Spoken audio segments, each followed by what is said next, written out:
Hey everyone, and welcome back to the channel.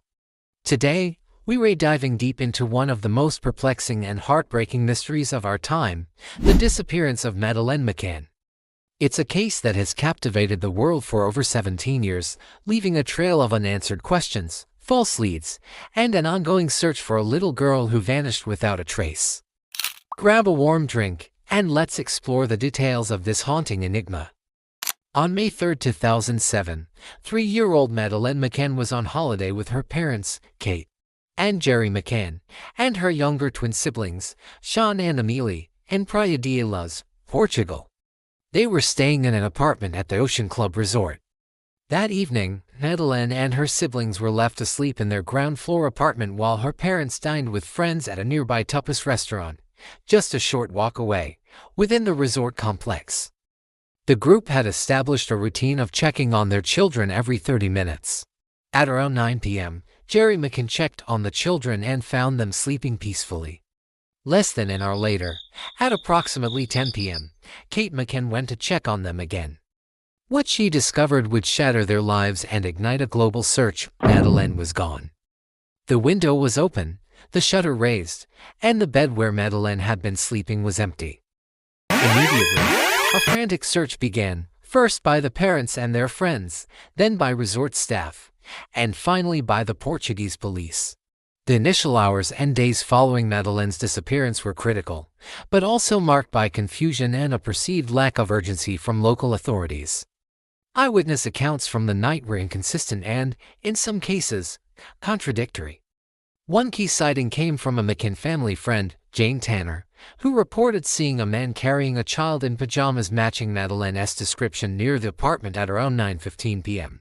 Another couple, the Smiths, later reported seeing a man carrying a child towards the beach at around 10 p.m. These sightings would become central to early investigations, though their significance and connection to Madeleine's disappearance would be debated for years. The Portuguese police, or Polícia Judiciária PJ, launched an investigation that quickly became fraught with difficulties. There was criticism regarding the handling of the crime scene, with reports suggesting it wasn't immediately secured or properly preserved, potentially compromising crucial evidence. Communication between the McCann family, their legal representatives, and the police also proved challenging, hampered by language barriers and cultural differences. Within weeks, the case took a shocking turn when the McCanns themselves were declared arguidos, or formal suspects, by the Portuguese authorities. This development sent shockwaves across the globe. The theory put forward by the PJ suggested that Madeleine had died in the apartment, and her parents had somehow concealed her body. This claim was based on forensic findings from samples taken from a hire car used by the McCanns weeks after Madeleine vanished, which initially seemed to indicate traces of blood and cadaver scent. However, further analysis of these samples proved inconclusive and ultimately failed to support the police's theory. The McCanns vehemently denied any involvement in their daughter's disappearance, and their arguido's status was eventually lifted, leaving them under a cloud of suspicion that would unfortunately persist for some time in public perception. Amidst the official investigation, the McCanns launched their own relentless campaign to find Madeleine, garnering unprecedented international media attention. Celebrities, politicians, and even the Pope offered support, and the Find Madeleine campaign became a global phenomenon. Millions of pounds were raised through donations, funding private investigators, and a dedicated search effort that continues to this day. They released heartbreaking appeals, distributing flyers and posters worldwide, hoping someone, somewhere, would recognize their daughter. Despite the McCanns' efforts and the vast resources poured into the case, the official Portuguese police investigation was formally archived in July 2008, citing a lack of progress and no concrete leads. This decision was a devastating blow to the family, but it didn't stop the search. The McCanns continued their private investigation, and pressure mounted on the UK government to get involved. In 2011, the Metropolitan Police in London launched its own review into the case, codenamed Operation Grange, at the request of the Home Secretary. This was a significant turning point. Operation Grange meticulously re-examined all the evidence, identified new lines of inquiry, and conducted further investigative work, including visits to Portugal. They identified new potential suspects and revisited existing ones, bringing a fresh perspective and advanced forensic techniques to the cold case.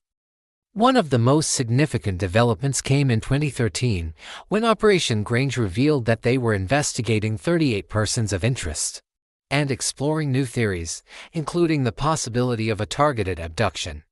They released EFIT images of a man seen carrying a child, reminiscent of earlier sightings, hoping to jog memories. While the operation has continued for years, receiving substantial funding, it hasn't yet led to a breakthrough. Then in June 2020, a new and potentially crucial suspect emerged, Christian Bruckner, a German national with a history of sexual offenses and child abuse, who was known to have been living in the Praia de Luz area at the time of Madeleine's disappearance. German prosecutors, working in conjunction with British and Portuguese authorities, announced that they had identified Bruckner as a suspect. They revealed that they had concrete evidence suggesting he was responsible for Madeleine's abduction and presumed death. Bruckner had a camper van and various vehicles, and a mobile phone number traced to him was active in the vicinity of the Ocean Club on the night Madeleine vanished. Investigators believe he may have kidnapped Madeleine and taken her away in one of his vehicles. Despite the strong claims from German authorities, Bruckner has denied any involvement, and he has not been formally charged with Madeleine's disappearance. He is currently incarcerated in Germany for unrelated crimes. The investigation into Bruckner continues, with German police appealing for any information related to his activities and associates during that period. This development has reignited hope for answers, but also brought a renewed sense of agony for the McCanns, who are still desperate to know what happened to their beloved daughter.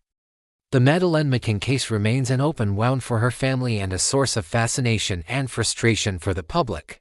It has highlighted the complexities of international investigations, the power of media, and the enduring pain of a missing child.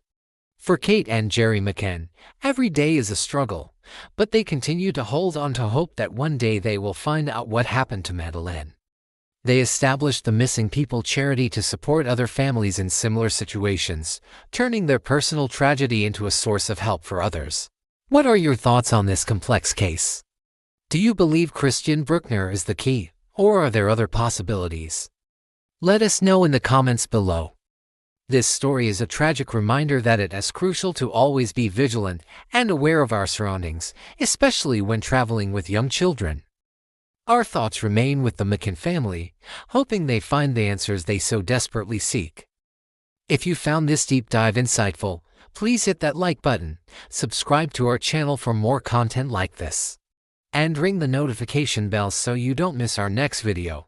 Thank you for watching, and we'll see you next time.